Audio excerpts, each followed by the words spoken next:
Yo, what's good, everybody? Welcome back to the Rassy Zone podcast. Get in the zone. Alright, so today I'm going to talk about the time when I almost got jumped at 14 back in 99. This was, for those that don't know, this was back when I used to bag groceries at this supermarket called the Compare Foods on Webster Avenue in the Bronx, New York. It's on Fordham Road, 188th Street. So basically, there was while I was working there, I met like a lot of people there, and one of the niggas that I met there, he was little black kid. He was, I believe, like we were around the same age, I believe. But he was working there. He started working there the summer, I think, of '98. And like we vibed and stuff like that. We delivered together and shit like that. I wasn't. He wasn't one of my running buddies where I was fucking with him like hard body. But like when he was there, it was just like alright. We made it work. So long story short, right? I started noticing some things like I believe he lived in the P's around 184th on for those that know the Bronx, it's projects called the Twin Park Towers or something like that on 184th and Webster and stuff like that. So I believe he lived there. Like, so basically what happened was I remember I noticed like he would be trying to, like, he was doing like little sneaky shit. Like he'd be trying to, he was the type of nigga when he was around his niggas or whatever, a group of niggas, he was all of a sudden hard or some shit like that. So I'm like, alright, like this nigga's on some funny shit. So like basically he would be trying to like use his niggas to try to like press niggas and shit like that to get things out of. He never got nothing out of me though, because I wasn't playing that. So like I noticed little things like that. So basically, long story short, to get into the almost the jumping incident, he was I was delivering with my dude that I fucked with more. His name was Ryder, man. He was like a Spanish dude, he was he was a little younger than me, so he looked up to me like as I was like the big bro, I would say, at that time.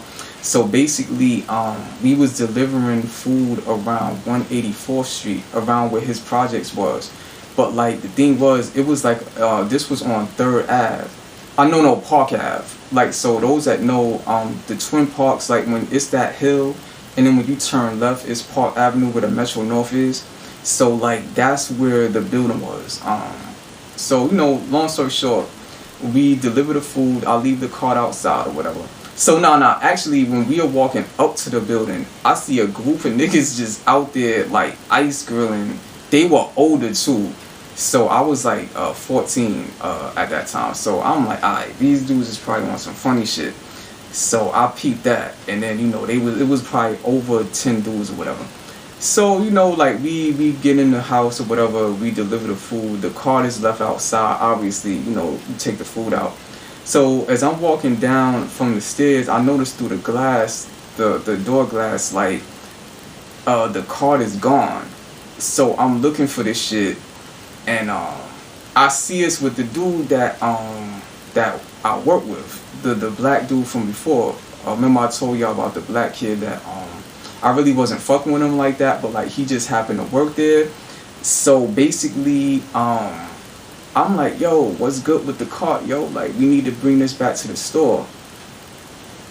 So he was like on some sneaky shicey shit. He was like, yeah, like I'ma tell my man, like my man, and this was a big dude. Like this nigga was like a lot older.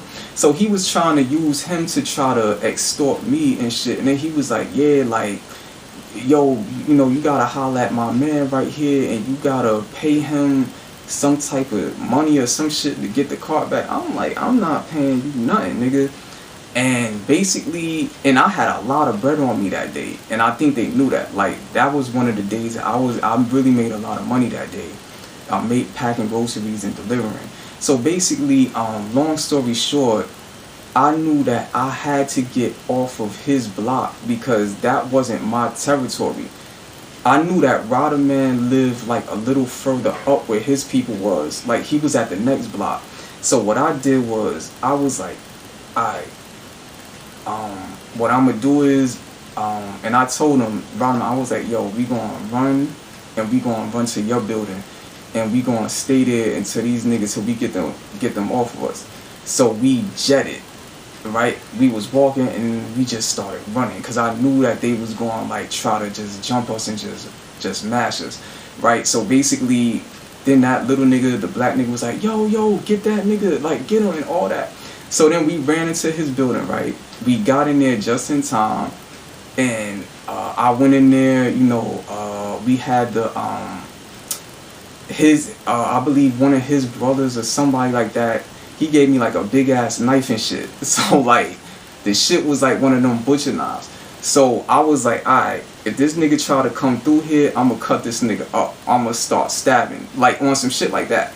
So, you know, it was just, you know, they was still outside. I would say like maybe 10 minutes past or whatever. Eventually they left.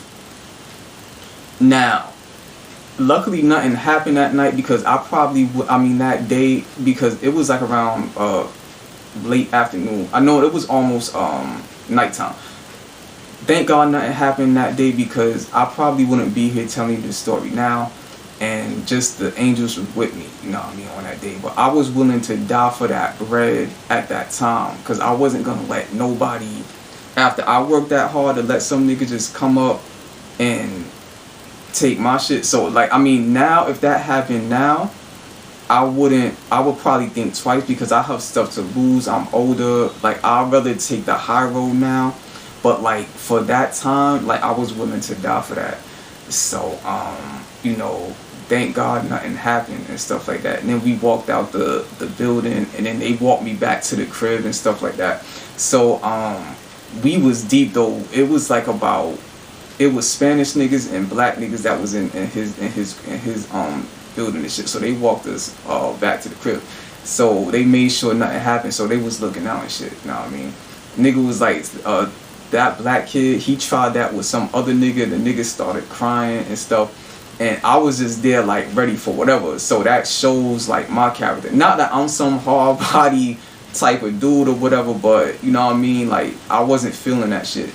So I don't know what happened to the cart or that kid or whatever at the end of the day. So just thank God that nothing happened. So that's just a story I wanted to share with y'all. You know what I'm saying? Alright, so next time. One. I'm just sitting here thinking, zoning, my thoughts roaming on a tangent, but check it, still sharp and still and heels clicking heels off to see the